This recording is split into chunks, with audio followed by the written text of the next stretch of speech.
Hey, what's up? Welcome back again to my channel. Once again, this is Bishu Shante, and for today's video pag-uusapan po natin and magre-react po tayo sa itong one of the biggest promotion here in the Philippines.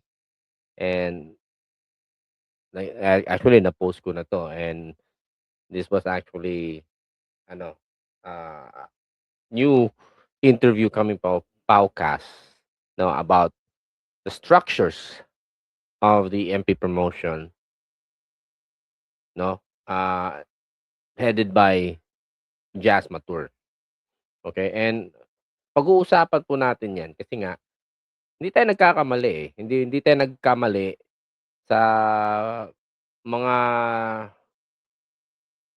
hinala, lagay lang natin hinala, 'no? Hindi tayo nagkamali din sa mga pangyayari o nasabi natin, and in fact, um, tignan natin ng detalyado itong sinasabi ni Jazz Matur. Kasi importante 'to, guys, eh, kasi for how many years we've been actually fooled by this man na nasa MP promotion, Silver Voice, niloloko yung mga fans, niloloko yung nasa mga boxing industry, telling Sean Gibbons to Filipino people.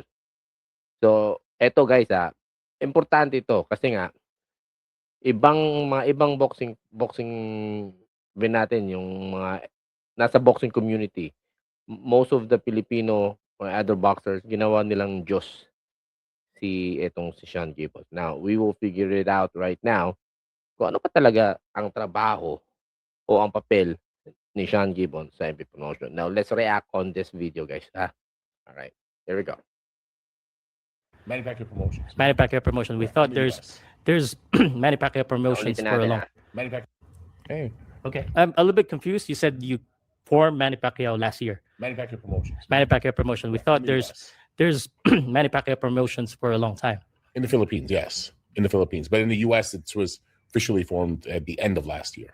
Okay, now, dito guys, no, itong sinabi ni Just Matur na sinasabi niya sa US, ang MP Promotion, kaka-establish lang. Ibig sabihin, tama ang sinabi nila kasi meron. No, yung ibang na walang MP Promotion sa US. And how many times natin naririnig yan na sinasabi ni Silver Voice, sinasabi ni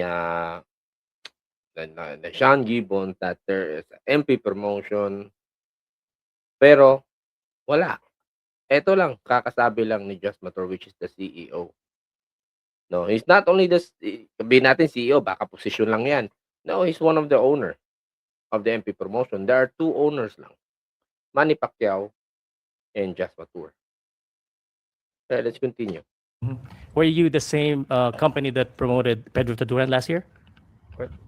There No. was two promotion MP promotion. See?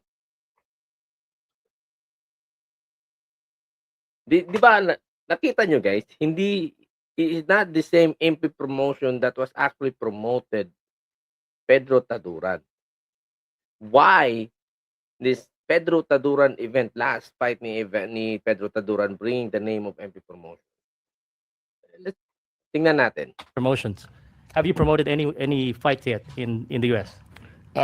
No, not under this new company, no. So Oh. So, again remember guys, walang MP promotion na prior kay Jazz Matur. So, I don't know what the hell they're talking about MP promotion sa US. Why they are bringing the name of MP promotion when in fact wala pa lang MP promotion ng time. Sa Pilipinas meron. No? Really weird, di ba? it was a different Well, MP promotion. no, I would say we did put on new fights. We did put on some fights, but it was all under the Manny Pacquiao Promotions banner. There was a transition that needed to happen. But this is, how do you say it? Manny Pacquiao Promotions with Manny Pacquiao, there's one company. That's the one. Okay, now, look at this, di ba? Banner lang, hindi talaga promotion. No? And the way they present it Especially etong nasa MP promotion tulad na Sean Gibbons sa kanila ni sino pa? Ni Silver Boys, no? Na promoted by MP Promotion. Pero yung pala wala pa. Under the banner pa lang. Sinong nag-promote nun? Sinong promotion ang gumawa nun? Sino ba may promotion dun sa US? Na under sa kampo ng MP Promotion? Hmm? Viva, di ba? Di ba? Continue, guys. Okay. Simple as that. Okay. So it was still connected to Manny Pacquiao, but this one is a totally different company that you started. This one is the only company connected to Manny. The only company connected, guys. Correct. Okay. Correct. So your role as a CEO, and we know from the Philippines that Sean Gibbon is the president. How's that going to work? My role as one of the owners with Manny and Remember, guys, one of the owner. Now, if you could remember, kung kayo ay nanonood o kayo ay SB followers, guys, this is how they say it. Dahil nga investor, okay? Investor siya. At dahil nga kumbaga lumapit daw si Just Matur, nag-invest,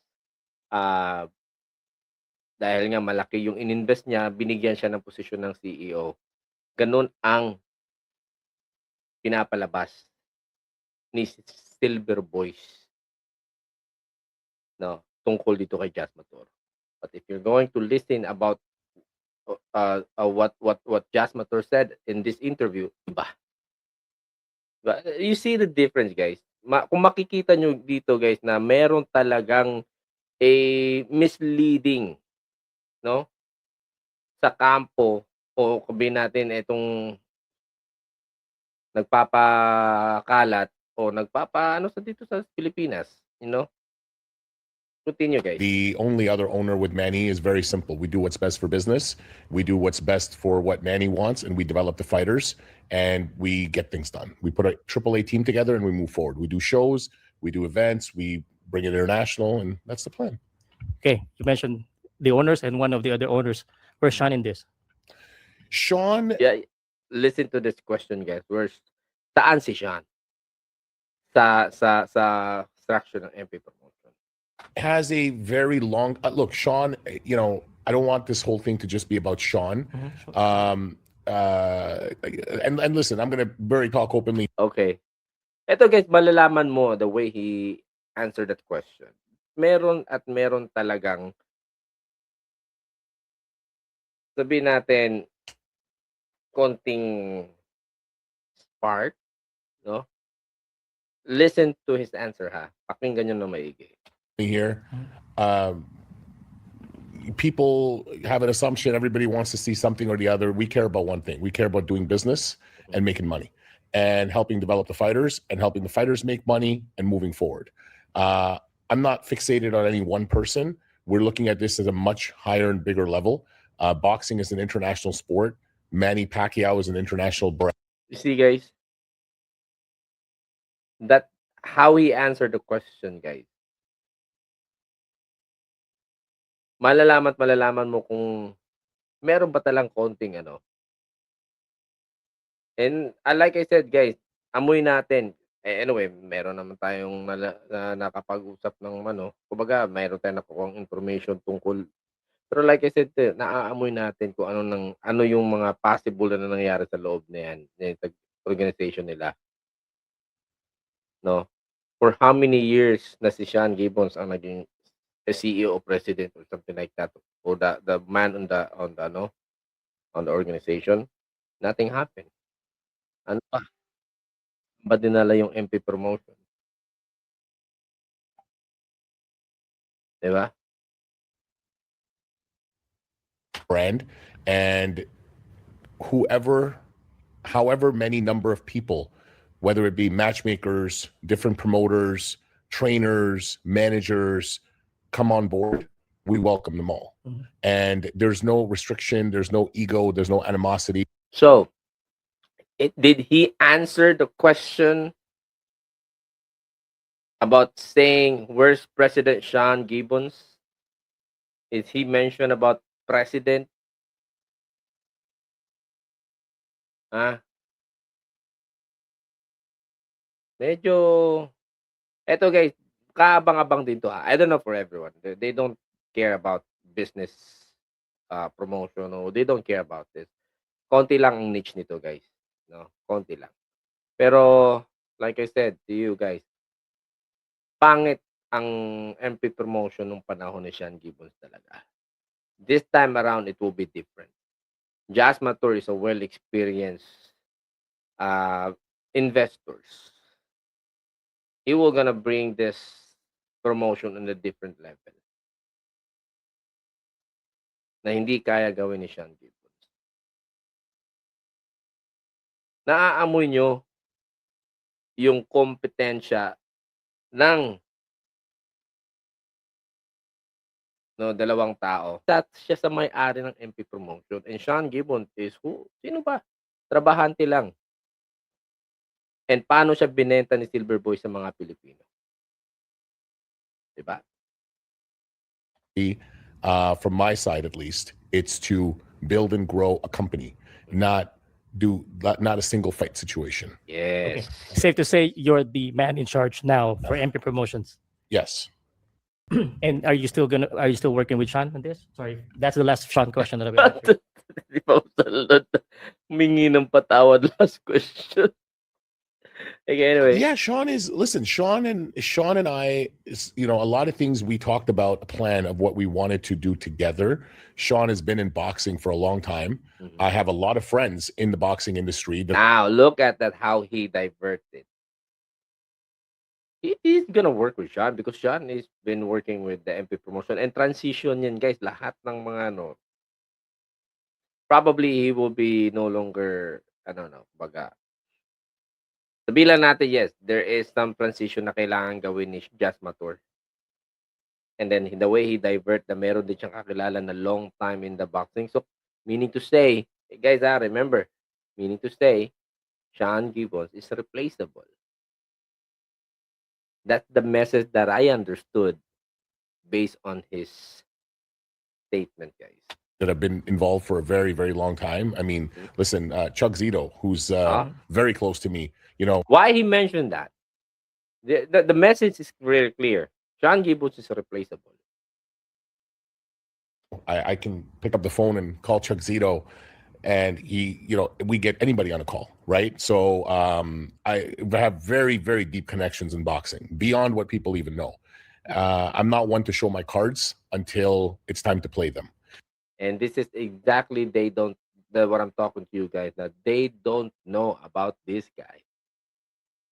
Isipin mo bagong may-ari, isa sa may-ari, in-announce na, nung pagkabuo ng company, in-announce ng bagong may-ari, isa sa bagong may-ari ng MP Promotion, hindi man lang kinongratulate nila Silver Boys.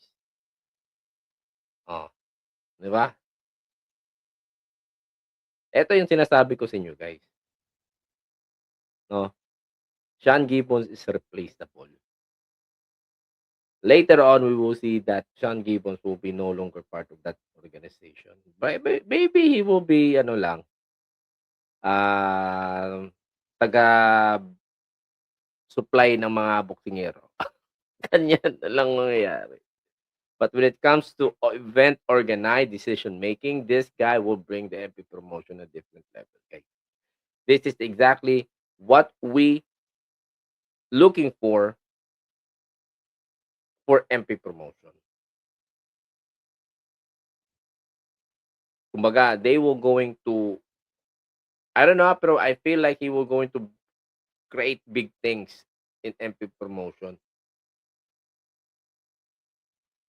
I feel like he will be the one who going to change the MP promotion, the way we look at etong MP promotion headed by Sean Gibbons. Ako, feeling ko lang na mag-iiba talaga to. He's now in the Philippines, not because he's just having a vacation. I'm pretty sure restructures ang ginagawa nila. No?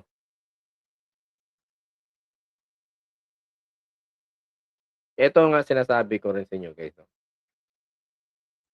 Binibenta talaga ni Silver Boys yan si Sean Gibbons dito sa Pilipinas because ang negosyo ni Sean Gibbons is the fighters. That's his commodities. Binibenta niya mga boksingero. Kumukuha siya ng laban sa ibang bansa, minamatch yan because that's how he make money. Now, look at this situation right now. Sino yung mga bigati nating boksingero na dinala niya sa ibang organization? I'm pretty sure na may ano diyan, may conflict diyan sa banda na yan. And one more thing, you have to understand na meron silang conflict diyan sa loob. Jasmine very optimistic when it comes sa fight nila Floyd Mayweather at saka ni Manny Pacquiao. And Sean Gibbons, pananaw niya hindi talaga matutuloy. Tingin niya hindi na talaga matutuloy yung laban na yan. They have opposite mentality. Now, sino bang susunod? Ang trabahador o ang amo? No? So, a lot of Filipino boxing fans, boxing community or boxers, they don't know exactly who this guy, and they thought that si Sean Gibbons talaga ang Diyos ng boxing dito sa Pilipinas. And yan ang nilalaro nila, yan ang pinapalabas ni Silver Boys. I always told you guys in the beginning, kung sino yung nakasunod sa akin from the very start, Sean Gibbons, kung mawawala si Sean Gibbons sa MP Promotion, guys, mag-iiba talaga yan. And like I said, he mentioned earlier that he is replaceable. He's not saying directly, but the way you kung paano mo basahin yung linya niya, the way he answered that question about where's Sean Gibbons,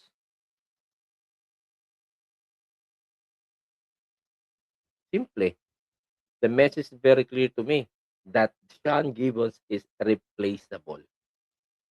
Even though he's been in the boxing industry for a long time, but he has somebody on the other hand na kilala niya na matagal na rin sa boxing. And he's been also in the boxing industry, malalim yung ano niya sa boxing. So meaning to say, guys, his expertise is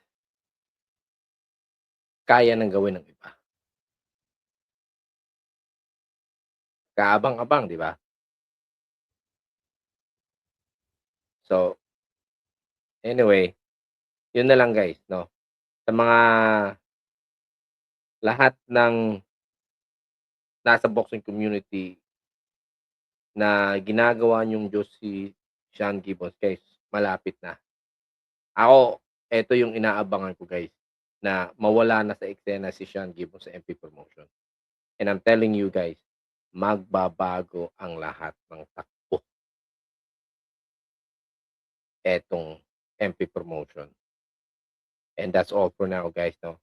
Thank you so much for your time. Once again, this is Bisho Shante. Have a great day. Bye for now.